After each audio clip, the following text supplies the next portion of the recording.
Hello, man. Michael, What is happening? how are you? I cannot complain. I'm doing excellent. Man, that's pretty good for a Wednesday. Yeah, I'm on a new cheese and crackers diet. Ooh, I like it. Triscuits? Actually, I've been back on saltines. I love saltines. Oh man, I went home and my family. That's kind of their go-to, and I actually started doing it a little bit more. And I like to put butter on saltines too. I'm kind of a butter guy, man. Man, that sounds intense. It sounds really good, but it sounds intense. Yeah, well, this whole I'm trying to get my fat intake up. I'm going ketosis. Yeah, you're going. I'm not sure that's how it works, but it's whatever you need to tell yourself. Well, you got to bridge the gap somehow, don't you? I mean, you can't That's just true. go straight into avocados all the time. Yeah, that's whatever true. the hell. I eat a lot of olives and butter, and I think that's about all I need. Really, seems like You sound like an 80-year-old woman. Well, it works well. Don't. Works well for Don't. me. Hey, well, that's good. It's good to hear. Glad things are going well for you. Thank you. That means a lot to me. Yeah, I know. How are things going for you? Pretty good. Super busy this week, but generally speaking, pretty good. Pretty busy, huh? Things are busy. Yeah, things are very busy right now, but that's all right. I'm gonna sneak in this podcast and sneak in a little run. That's what I was thinking. Is that why you're kind of sneaking in this podcast? Yeah, sneaking in this podcast, and I'm gonna go sneak in a run and call it a day. Yeah, that's good. I'm anxious to see where this baby goes here. Yeah, me too. So, what are we talking about again? We're talking about getting back in the groove. For those people who are lacking motivation at this time of year, I've had a couple nice days here of weather, and that really helps. But, sometimes that's not always going to happen where you're living. No, it's not. And it's crazy. I had kind of touched on that yesterday, I guess, with some of my athletes in the eastern part of Tennessee that had some 60 degrees. Yeah. Yesterday, and he was like, I just couldn't, I just couldn't resist getting out and doing a ride. I was like, go for it. I mean, right now, if it is automatic, break the training plan schedule if it's 60 degrees, get on your bike and go right outside. Do it, and don't even ask for permission. Just go do it. Yeah, isn't that a good? I think we had a buddy do that yesterday. Is that what Jim did? Yeah, he was out on the trace. On a Monday? A Tuesday? How do you guys do this stuff? We just don't have jobs. Well, I guess if I could sneak away for a podcast, you could sneak away for a ride.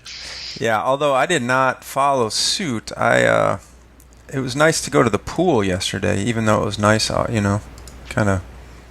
And I got on the trainer because I always ride. One of the biggest motivators for me is watching basketball games on the trainer. Basketball games that I care about. Yeah. Speaking of which, Tennessee beat Kentucky the other night, I see. Yeah, last week it was a good week for the Vols. We beat neighboring K-State in the Big 12 or Big 10 SEC Challenge, and then we beat Auburn last night. We're kind of on a little hot streak. I like to see it because we beat you earlier, and this is helping our resume. So keep it going. Yeah. We'll do what we can. Are you guys going to get in the tournament? Oh God, we're a long ways away from that. I'm sure we'll get throttled by Kentucky in the meeting in our next meeting at Rupp, but generally that's kind of how it goes. But I don't know. We'll see. We should hopefully finish the year strong. I think Rick Barnes is doing a pretty good job, given the youth and the recruiting classes that have come in. So I don't know. Who knows, man? We'll see. And of course, today is signing day for football. It is. Are you guys cleaning house again? Honestly, I haven't even looked at it. That's how busy I've been today. I haven't even looked at it. I don't even know if we signed an athlete. Oh, I'm sure you have. You guys are probably up there, top 10 class. I just sit back and watch our 3-star athletes roll in like clockwork. Yeah, Wisconsin, we just go for the 3 stars. I know. And we make them 5 stars. You got to go with what you can get. So that's a good one. Well, yeah, we make them. Let's make the listeners 5 stars today. We can definitely do that. If you're a 3-star listener, this is your day. This is your day. 3 star to 5 star. That's the new topic. Yep. 3 from 3 to 5. All right. So one of the ways we're going to do that is back to the getting in the groove. I had sent you something about how about do you got like a little swimming challenge you might want to throw out at the people? I think generally what I like to tell people is if you can, for at least 2 months, if you can swim more days than not, then you will see a significant improvement in your swimming.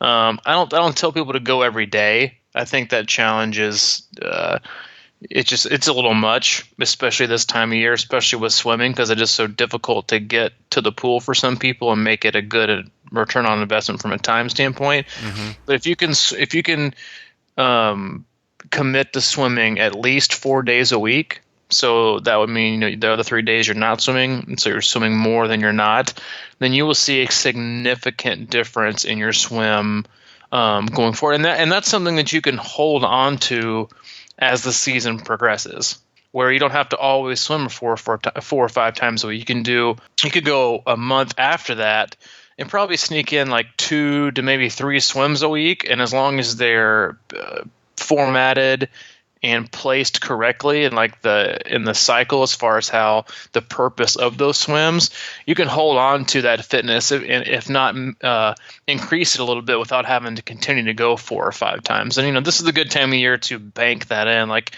it's the same reason I tell people who really struggle at running is this is the time of year to run.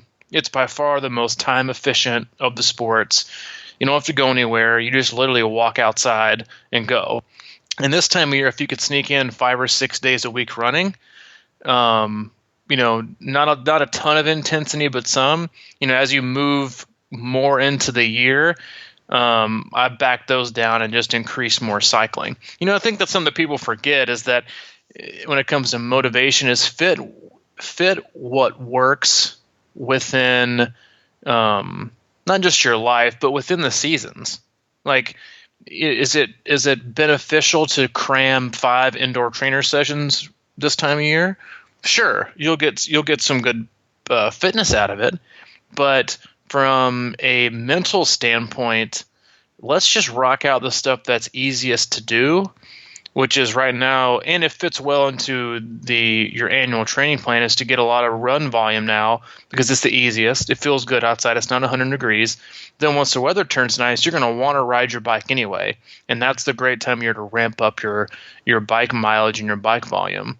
And personally, I think the seasons, the way it lays out for us who actually go through 4 different ones, is it lays out pretty much how I would plan it, even if I lived somewhere where the climate was like a California, and where the climate was pretty steady and didn't fluctuate between like 45 and 75 year round. I would still have you run training heavy this time of year and then phase it back a little bit and more bike heavy as the racing season gets closer. Oh, okay. So you're thinking, when you say 5 and 6 days a week to run, of course, we talked about that with that woman that won the New York Marathon a lot, and she's just kind of out there. She was endorsing those split runs, twice a day, once in the morning, one at night. I think, correct? Yeah, she does that a lot. I mean, for me, if we can squeeze you in 6, I think that's kind of the happy medium. I think running every day is too much for 99.9% of the people. I think 6 days a week is kind of that sweet spot. And if you can do 3 super easy, you can't ever call a run a recovery run because of the load bearing nature of running. But you can call them, 3. I always like to do 3 easy runs, 2 quality runs, 1 long run. And how you space those out is really just dependent on your schedule. but that's if you can squeeze in 6, that's how I recommend squeezing them in.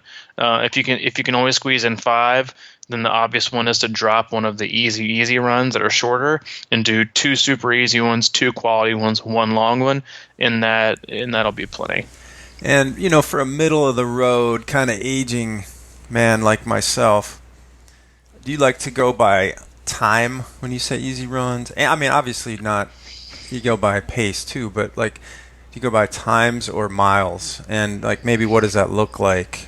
I never prescribe my distance for anything other than swimming.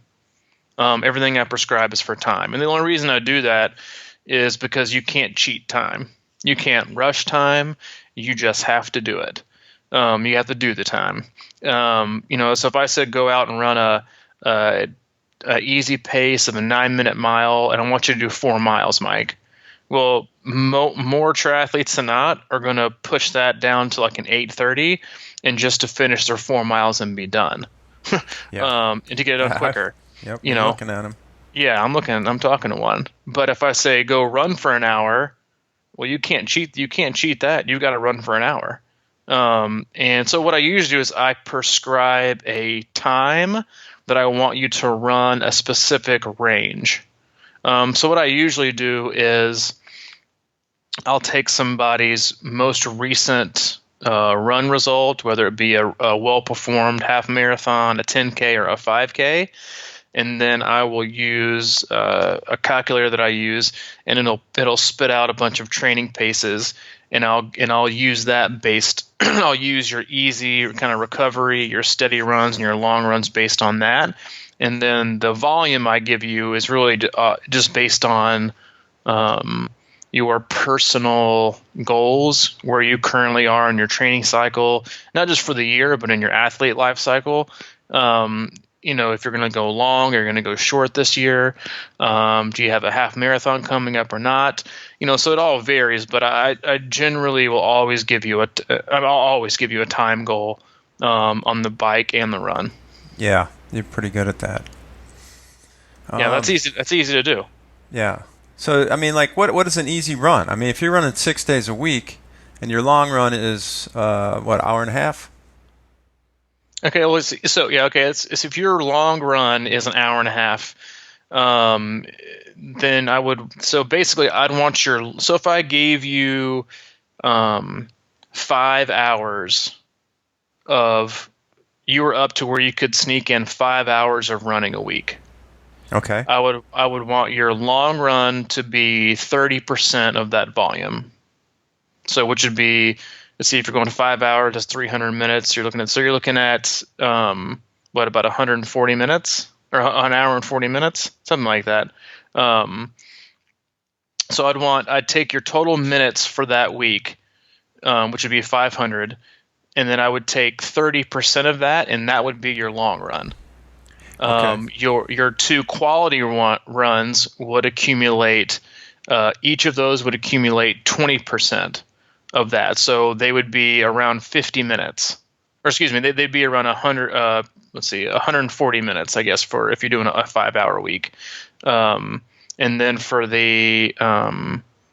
your easy shorter runs, I would make it 10% of your total volume, so those would be 50 minutes. Does that make sense?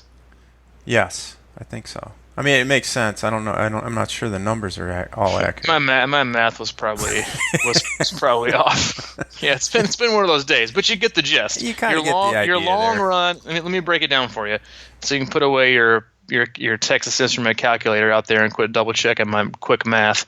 Your long run needs to be 30% of your total volume for the week. Your 2 quality runs need to be 20% of your total volume for the week. Each 20. Mm-hmm. Each 20. Yep. And then your 3 easy runs need to be 10%.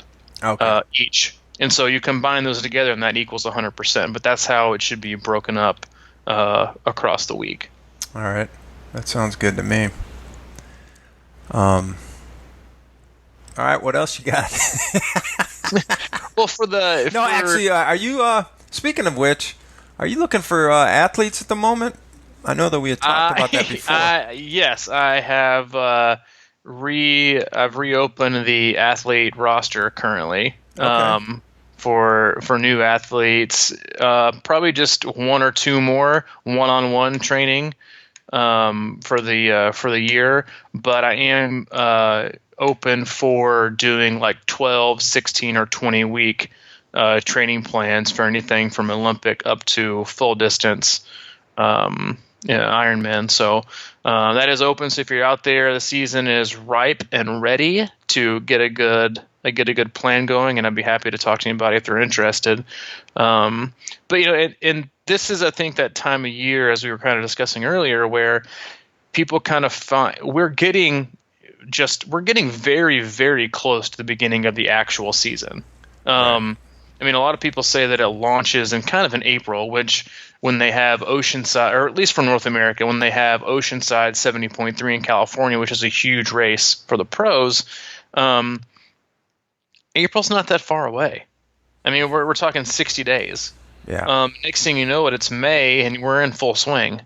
And so I think a lot of people around this time of year, especially athletes that I talk to now, it's like February, March is time to get antsy. Yeah. And which I think is good and I think is bad when we talk about getting motivated and staying motivated. And while it's good to be antsy, there's two things that I always tell my athletes. One, hurry slowly is a phrase I use all the time. Yeah, you do. It's the same because be in a hurry, don't be in a rush. Do everything you're doing with a purpose, but also with an understanding that the process is so long that you're not going to win or lose your race today or even tomorrow. You can only win or lose it by stringing together multiple days and multiple tomorrows throughout the course of the entire year. I mean, especially if you're looking at a long way away. If you're looking at Kona in October, that seems like forever away. But the stress you'll put on yourself now, I think sometimes, even for athletes with early season race, people use excuses on both ends. And this is, I think, where we should go today is people use an excuse that if they have a race in May, oh, well, it's an early season race. I've still got time to peak for the rest of the year. And if you've got a race towards the end of the year, it's a great excuse right now to say, oh, well, I've got till September, October. I don't really need to get started yet. Yeah. And I always tell people, it's like, all right, when should I get started? You should start right now. Yeah. But for no other reason that, getting into a groove now, addressing weaknesses now, getting into a good routine, these are all things you need to do now, so when the season actually becomes really, really, really important and focused, there's not other things you need to worry about. Like, example, if you're going to get a bike fit, do it right now. Like, don't wait till the season starts. Do it right now, so you can start to get used to that bike fit, and then be able to use it for the entire year. Because the longer you wait to do something like that, the more adjustment in time it needs. Then you're like, I don't want to put it off because it's too close to a race and I don't want to do this. And I'm like, give me a break, people. Just for those of you listening, I got a bike fit 3 weeks before I did Ironman Arizona in 2011 on a brand new bike. And I was just fine. A good fit is usually a better fit. So you're good. If anything, you're going to be more comfortable and powerful. That's a topic for another day. But those are the kind of things you need to do right now. Address the things that you can address. Don't hop on Slow Twitch or Nash Bar or wherever you can look on trying to buy the new Aero gear. Because that's the seasons for triathletes. There's the purchasing season, which is right now. Christmas, get your tax refunds back, spend some money on gear because I don't want to go out and train. Heck no. I'd rather go research and read, 14,000 pages of DC Rainmaker on this Aero helmet that's probably not going to make me faster because I'm going to look like a conehead from the movie in the 90s. Yeah. I got to be honest, man. The more I was kind of, as we're doing this podcast, I keep looking around for, I'm trying to read. It really just comes back to working, going to work. And I brought that up last time, but when you talk about, and you are my coach, and you know that I'm a little bit of a loose cannon to try and manage, because I go a lot by just where I'm at particular days or whatever. But as far as doing things right now and getting going, I'm doing the 70.3. When is that? May? End of May 20th.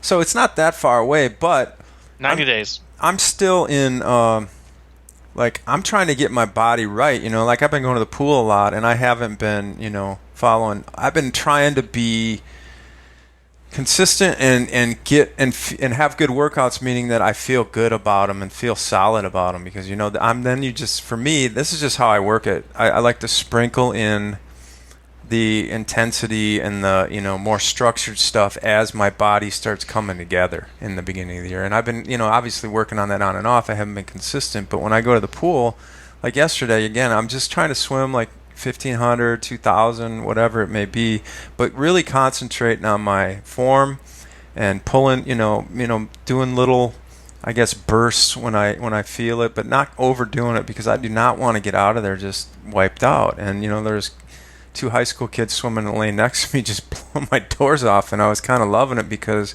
I didn't try and chase. And when I got out, I'm really enjoying swimming again. And to me that's the way to do it, is to work out in a way that you want to go do it again next time. Because what's the worst thing that can happen is you can just start hating what you're doing.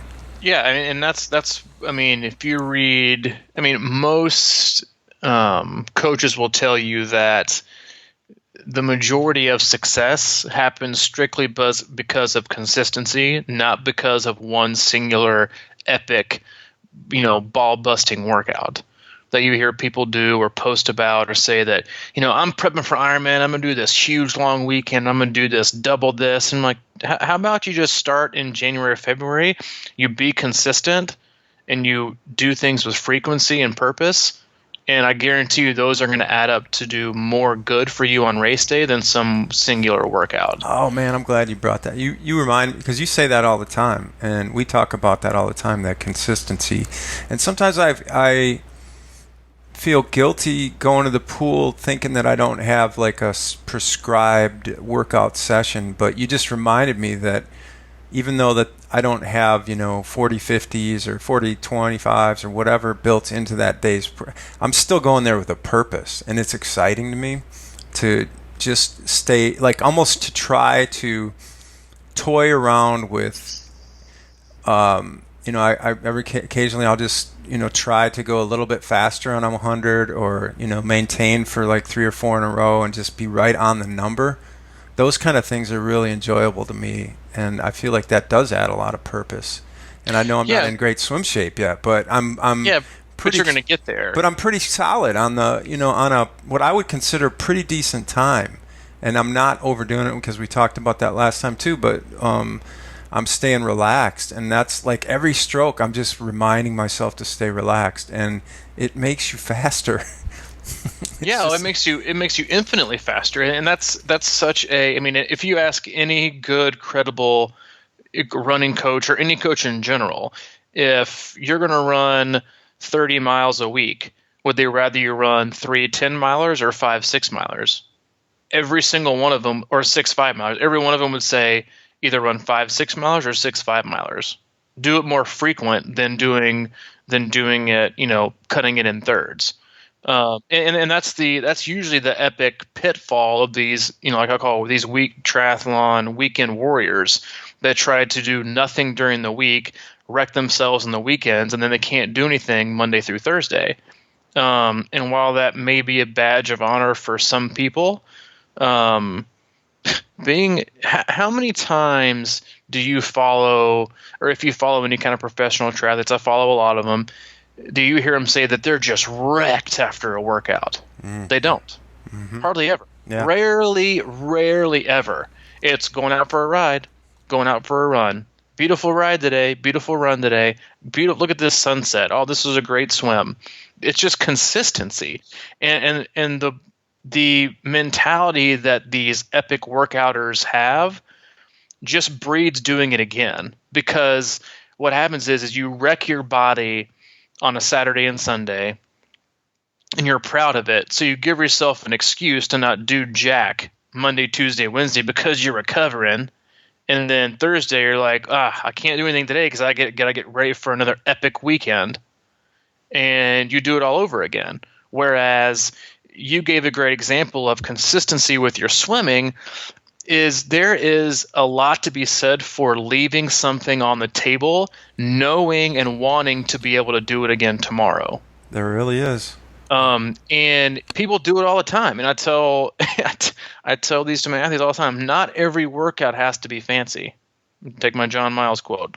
And that's it. It breeds not conservativeness, because I think that can be confused with being refreshed and consistent, but knowing and wanting to be able to also perform again the next day is the biggest difference in mentality from a lackluster, I haven't been able to perform well triathlete, and then one who really enjoys doing it and wants to get something out of it in the long term, not just getting something out of it today. Because you can do both. You can get something out of it today and leave the pool being so refreshed you can't wait to do it again tomorrow. Yeah. And once you've reached that kind of point, then you're in what I call the sweet spot.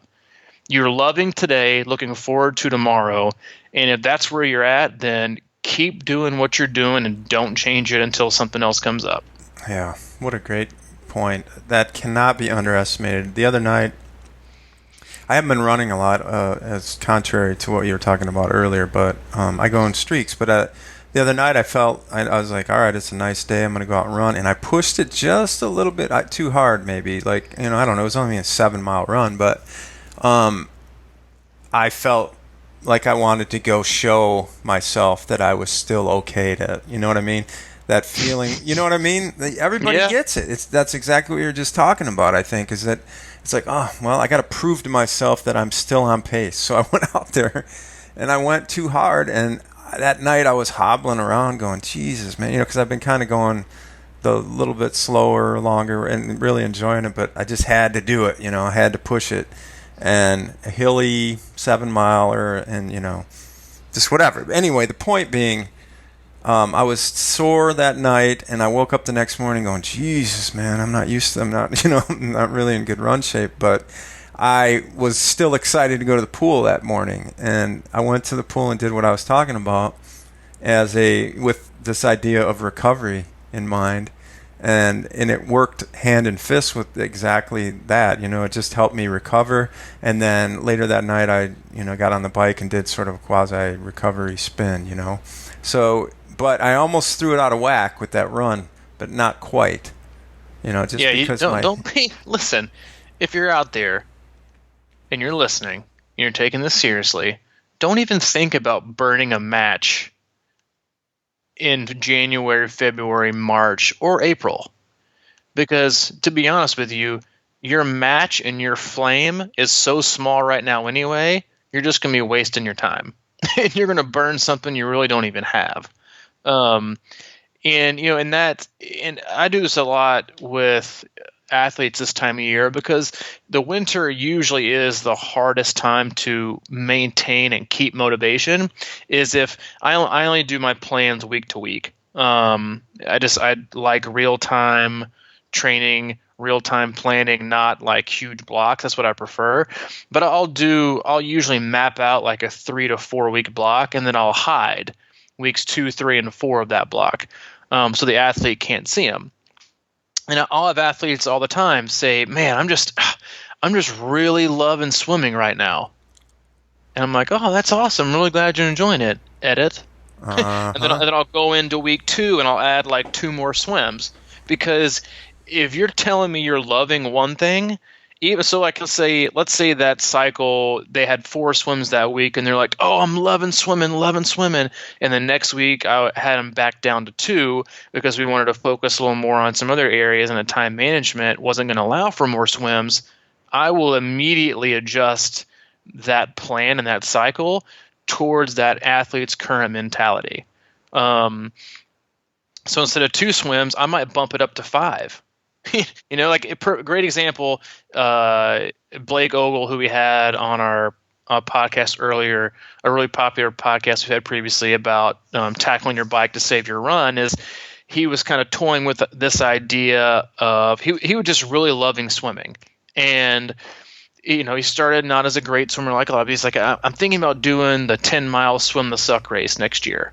Oh, which is a race I've done, and not on ideal circumstances, not recommended. But I was like, all right, well, why don't we just kind of see if you would like the training that's going to come with that kind of a commitment.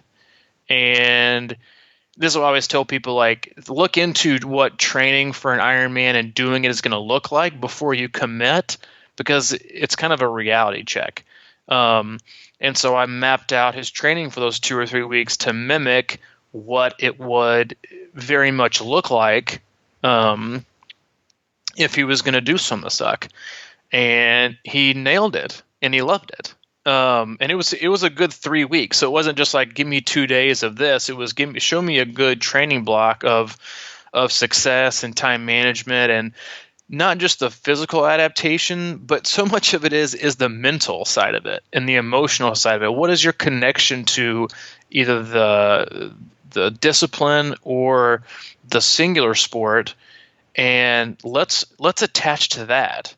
And if he was mentally or emotionally burnt out, I'd have been like, yeah, it might not be the best idea right now. Consider it maybe another time. If it was physical burnout, I would say, all right, but how are you doing mentally and emotionally? If you're still doing well, then I would say go for it. Go ahead. No, I was going to say, was part of that test throwing him in the 43-degree water of the? No. Listen, I don't ever condone that. That is not. I despise the cold. I don't encourage that kind of judgment. But anyway, long story short, he pulled the trigger this morning. And it will be doing Swim the Suck this coming year. He really is? How did he get in, first of all? I'll just say he got in. He sent me a screenshot of the registration. And, it opens February 1st, so today. I'm sure it's already sold out. Now, that's a 10-mile swim, right? Yeah, 10-mile swim, Tennessee River. I did it back in 2013 on 2 weeks' notice. That was sweet. And I got you in that, didn't I? Finer moments, yeah. Wait, how did I do that? You didn't. No, you retweeted. Anyway, long story short, for the listeners, Blue 70 was giving out entry slot to Swim the Suck on Twitter, and you had to answer some questions. So I answered it, and I got a call back and was like, "Yeah, you won the free spot. Do you want to go swim in 2 weeks, 10 miles?" I said, "Heck yeah, I do. Sign me up." And did well. I got 14th overall. Not bad. No, that was amazing, dude. I saw you after that, though. Your shoulders were a little bit tight. Well, that's because I drove down to the legendary Goose Pond. Yeah. But to cheer you guys on. But no, he signed up today. I'm sure it's sold out by now. But yeah, I'm a kayak for him, and this is going from a guy who swam like 2-minute plus 100s, a year and a half ago, and now he's got enough confidence to take on something like this. And and that's this time of year, kind of going back into what we were focus on, is like, don't I think, and I'm guilty of this too. I've always been guilty of it. I think this is the kind of the first year I let my motivation and desire plan my year versus planning my year and then trying to find the motivation and desire for it. And I think triathletes, we do that a lot, and I think it's kind of going away because of the nature of the sport and how it's grown. You had to just kind of assume and guess and go on impulse to sign up for a race a year later, versus now you don't have to do that. I mean, there's only one, I think, North American Ironman still sold out. And we're in February. Wow. Which one is it? Arizona. Arizona, yeah. It sells out instantaneously. Great time of year, great course. I've done it. I love Tempe. It's a sweet college town.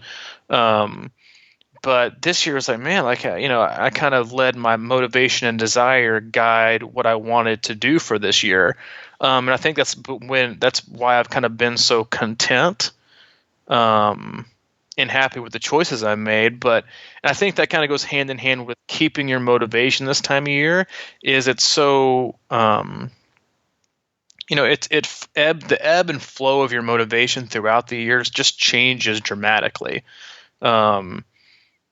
Even if you're a person who's sitting on the trainer right now and you're watching, Ironman videos and finish line of a race you're going to do in like 10 months, it's going to change throughout the year. So, whatever works.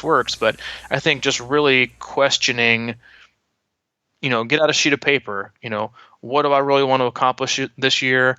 Why do I want to accomplish it this year? How do I want to accomplish it this year? And then cross things off if things are good, if things work, if things don't. How am I going to succeed? How am I going to plan to succeed? How does that fit into my life? And really map it out. It's kind of, I guess, the opposite of how you would do it is like before you really choose the destination, consider the route.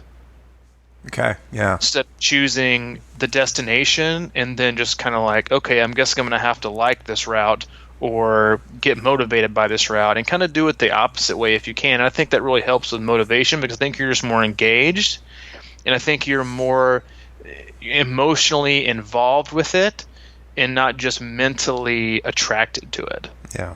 I got to tell you, man, it kind of goes back to the last podcast too, but all I have on the calendar is that 70.3 right now.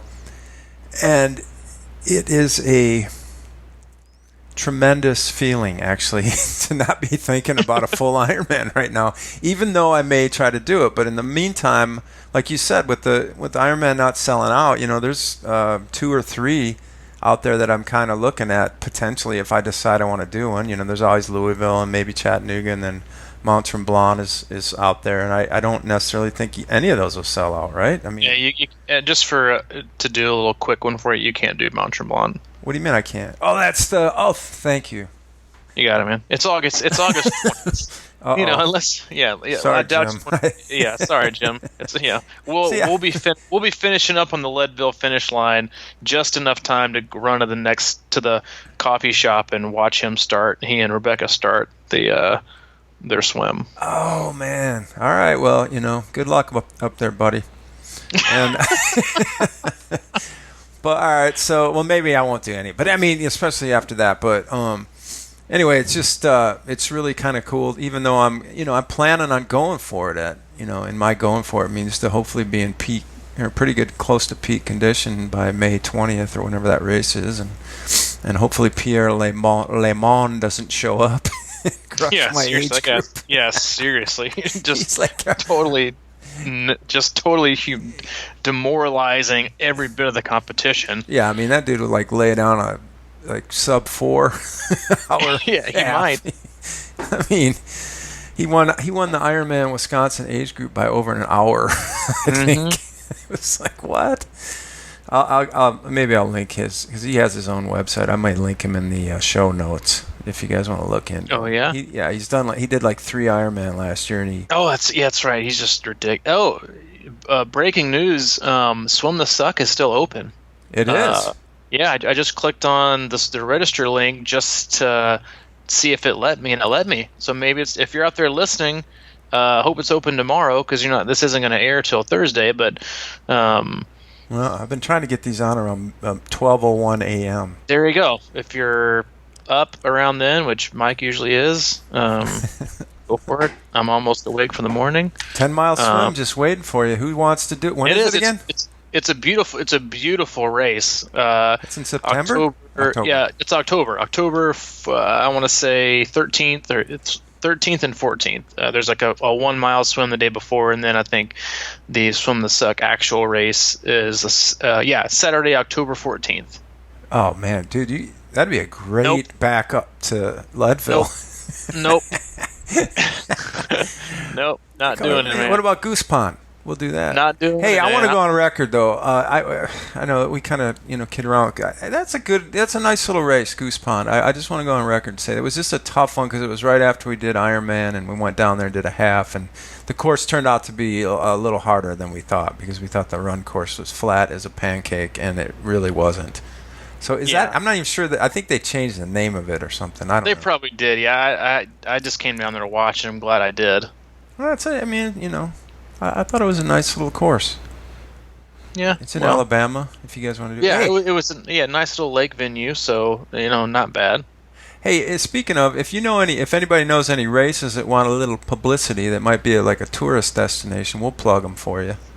Absolutely, we'll plug them for you. Yeah, for Or maybe I'd like to, or if you know any race directors, I would love to chat with them just about the kind of the inner workings of what it takes to put on a race and kind of behind the scenes and what they do and what makes a successful race. I love that. I'd love to get if you know anybody that does that, reach out to us, let us know, and I'd love to do an interview with them and air that. Yeah, race directors would be great. If you know anybody who's written a book, let us know. About motivation or nutrition or athletic, whatever, something like that might be good. Anyway, man, I got to tell you, I think that's a really motivating podcast to get you back in the groove. Just start doing it. Doing what you love. That's it. Just start doing it. Yeah. It's just it. It's pretty profound, but I think you should get out there and just no.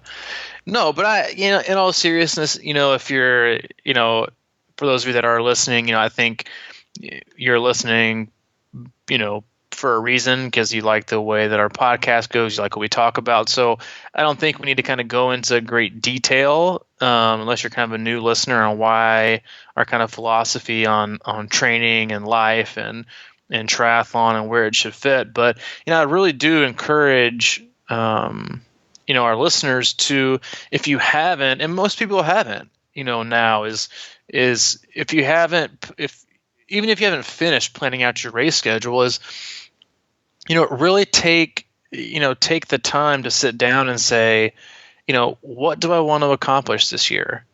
And then why do I want to accomplish it? Why is it important to me? And then how am I going to get there? And then lastly, and this is something I have to do, is like, what am I willing to do in order to achieve that? Yeah. Because if those things don't line up for you, then you're going to reach a point in your training in the year where you're going to feel like it's just not worth it, or you just failed, or you have set up so many expectations that you just start to resent them. I'll share my personal story from this year. I don't think I've even talked about this before, but I'm not even going to I'm going to go to Chattanooga, but I'm probably not going to race.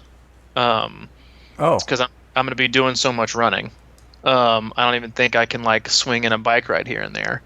But with my Leadville training, I'll be there in full on coach mode. So you're not doing it either? I'm not doing it either, man. I got Leadville takes precedent, and I'm going to be there with bells on.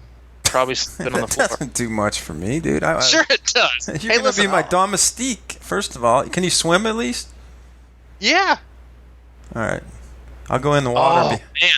Oh, man. Now we'll talk about that. Okay. Probably fair. Because, I'm all signed up. Oh, man. Anyway, we'll talk about that after the show. Okay. But I found... We're kidding. Yeah. We're totally kidding. Wink, wink. It was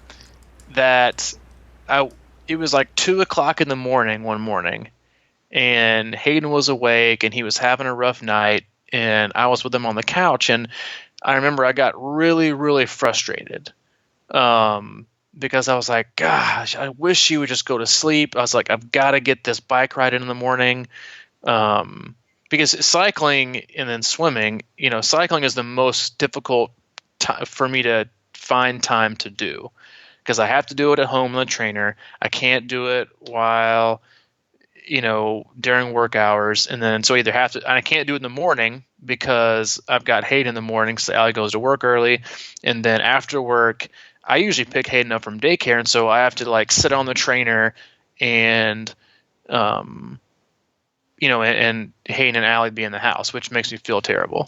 And I was just like, man, like I'm getting frustrated because he won't go to sleep because I'm worried about feeling energized enough to get a bike ride in tomorrow. Yeah. All right. I'm with you there. And I was like, what the hell does that say about where my head and where my heart is this year?